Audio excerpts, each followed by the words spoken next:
Hey there friends, Nibs again. Out here at the other garage doing a little bit of goofing around, a little bit of plinking, and I have brought out a couple of pretty cool guns to play around with out here today. And I wanted to do a video on this one. I've been kind of negligent getting this kind of review out for this guy. Still isn't the full review. I need to get this across the chronograph and really do some big testing with it like that. But what I have out here today is our Norica Dream Hunter, and so far this one's really working good for me. I have so the Norica Dream Hunter is an underlever Springer, and it does have a little loading port here, which is pretty cool. So your fingers are never in harm's way like some underlevers can cause. But I have mounted up, so I'm going to do a separate, really in-depth review about this. But I do have, so Diana came out with a zero recoil mount, and this is a Amazon knockoff of that zero recoil mount. So far it really seems to be holding zero pretty well. And one thing that I had posted up on my channel asking people, you know, is it supposed to be the spring to the back or the spring to the front? And there was, it was like 50-50. I should have done I didn't do it as a pole, but I should have done it as a pole. About 50-50 said spring in the back, spring in the front. Everything that I could find from the Diana mount had the spring in the back, and even the manufacturer of these ones has the spring in the back. And I'll post a little clip of a video right now.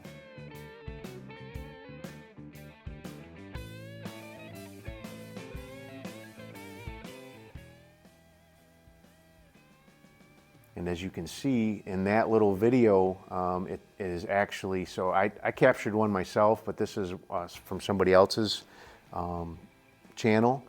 I think it shows it a little bit better. But so the gun actually recoils back first, so the mount actually thing springs forward first. So when you get that reverse impulse when the thing hits in the front, the scope is kind of in mid-spring, so that kind of takes the shock out of it. And so having the spring in the back actually takes the recoil, the normal recoil out and the reverse recoil out. So I hope I explained that good enough. But also the other thing is the way that I tried to mount it with the spring in the front, and if I did that, the scope would be so far forward, I would have to be leaning like almost over the trigger guard to get the proper eye relief with it. So that definitely wasn't going to work either. So we're going to test this with a couple of pellets out here. I've got the Crosman Premier Hollow Points, standard fare there. I did bring out some, I brought out the RWS Super Domes. I brought out the R10 matches, some really light pellets. And then I have the Air Arm Diablo Fields that are an 8.4 grain pellet. I don't know if we'll get to all of them on camera. We'll try. But let's start out with we'll do a group with the Crosman Premier Hollow Points. I do like the way this thing is working. One fella did have a problem with his where something happened with the sear catch, and it ended up not being very he couldn't shoot it because it would just trip the sear catch. But let's see if we can string a group together here now that we've started the camera up.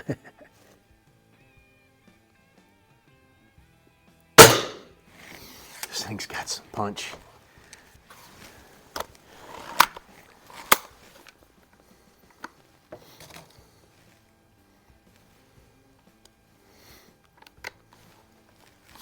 So I do have a little CV Life 3 to 9 by 40 adjustable objective scope mounted up on here. It is a very nice little scope.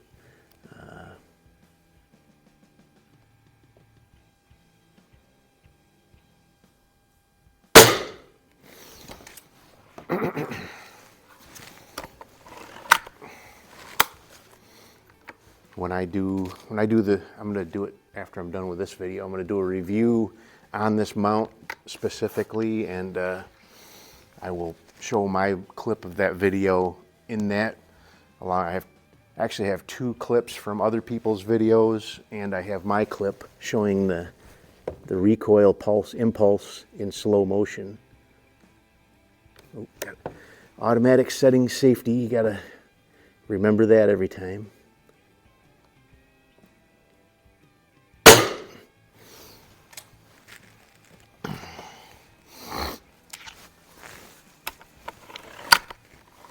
So I do have to say thank you to Norica. They did send this over to me to review through Pyramid Air.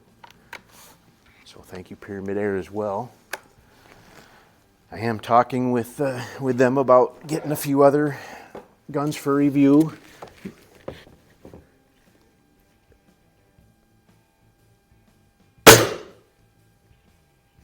That's a good-looking group. All right, one more with the Crosmans, and then we'll move on to one of the other ones. So I didn't mention it yet in this video. If you're new, first time seeing my channel, in this garage here, from the back wall here to where my target is 65 feet. My target's on the back wall on the other end of the building.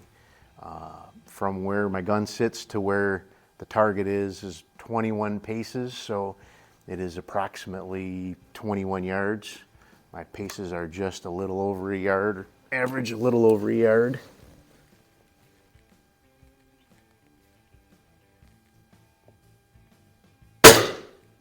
Oh, I pulled that one a little high. That was me. All right, so let's see if this guy will shoot some light pellets. These are the RWS R10 matches.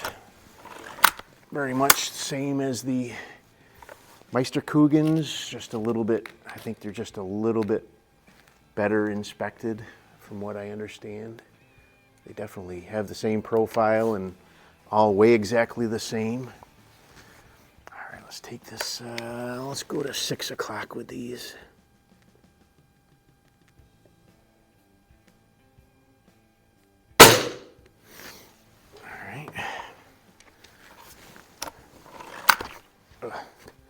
This thing does take a man-sized pull to cock this thing, but it has some power, so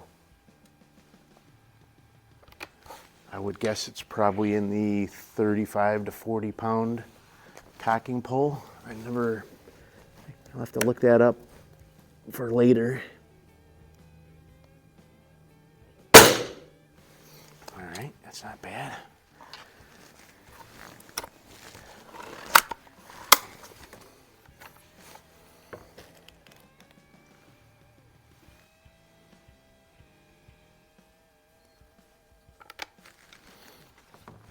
So if you get the gun sitting kind of with the top part of the butt on the inside of your thigh, when you pull down, it makes it a lot easier to cock it and keep it from cantilevering off out of your grip.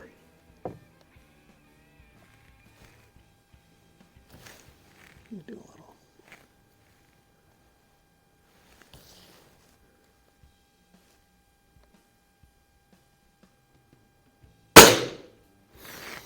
All right, little vertical stringing going on there, but not too bad. That's shot number 3.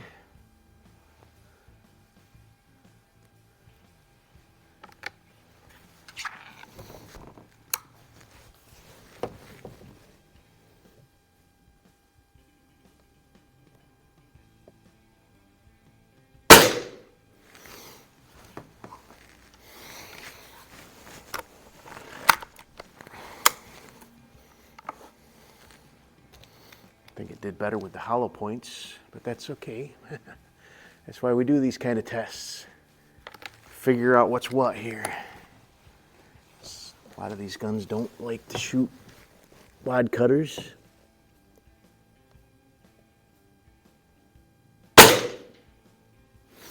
It's not terrible, not anything I would write home about. Let's move on to these. Where am I sitting at here? Oh, just at 10 minutes, no big deal. All right, let's move on to these air arms. These are a round nose pellet. I'm gonna guess that this gun will like these. I have not shot these yet. So let's see here, let's go to 3 o'clock.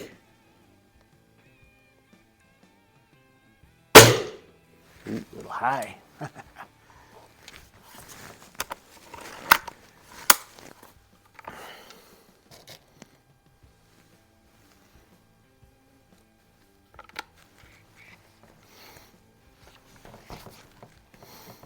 I'm thinking this gun would be a fantastic hunter though. It's got good power, decent accuracy.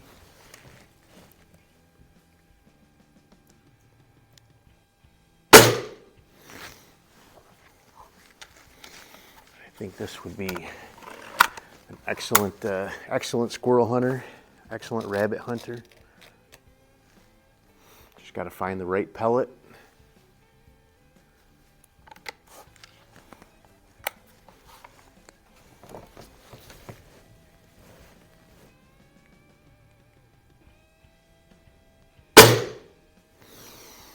Yeah, that's a pretty decent vertical string there.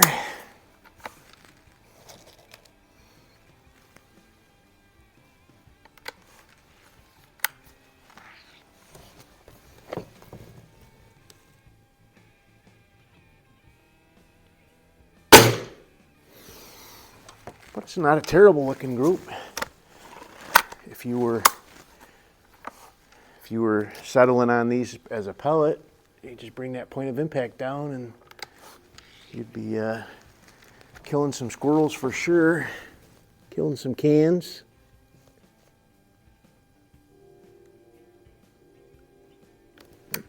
Forgot that automatic safety.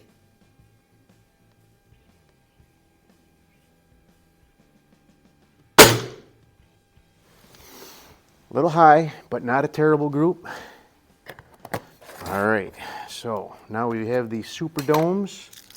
Let's get a group downrange with the super domes. We'll go right to the center with these ones.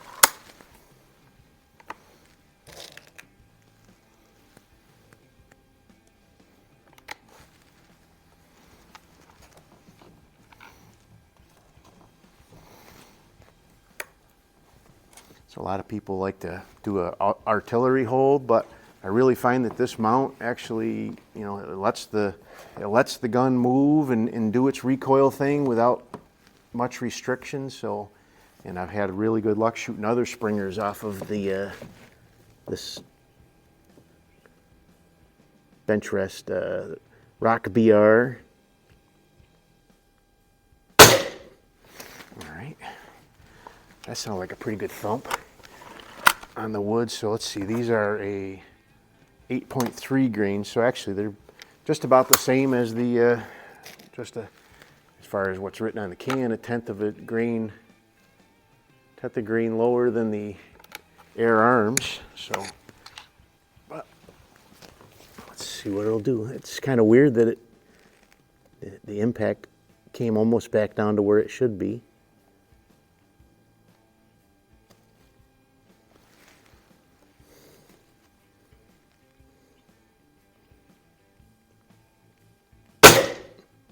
Nice, same hole. I like it.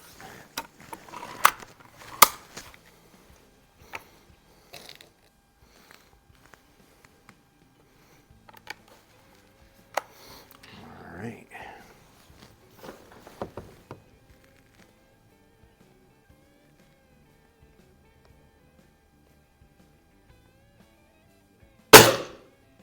Ooh, that one pulled off to the right a little bit.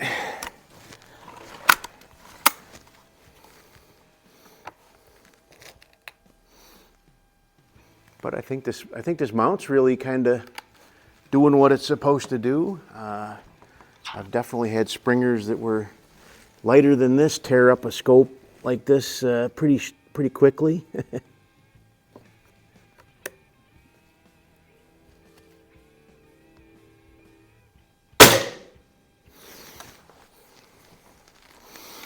I think it's going to be the Crosman Premier Hollow Points taking the win on this little outing for sure. Like I said, that last, it was four pellets into the same hole, and that last one was definitely a flinch by me. That was all me all day. So.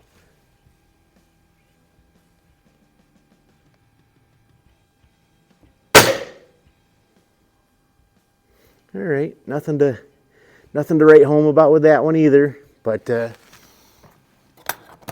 I'm okay with a gun liking $5, $6. Actually, I was kind of disappointed. I went to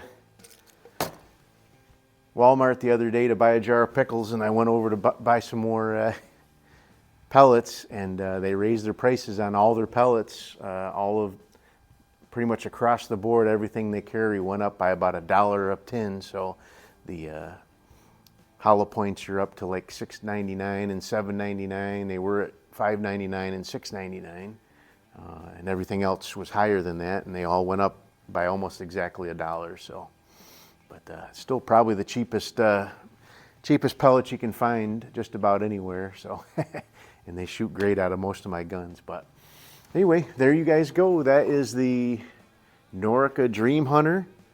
Shot the Crosman Premier Hollow Points the best, which is really pretty cool. They do make this in a 22 caliber version as well. So if you're interested in a 22 rather than a 177, just like to mix it up and get different calibers for different things. So I got my Seneca Dragonfly. I've got the 22 caliber for that one. I like that, but I may get the 177 version as well. So anyway, I hope you guys liked the video. It was a lot of fun doing it for you. Till next time, have a great day.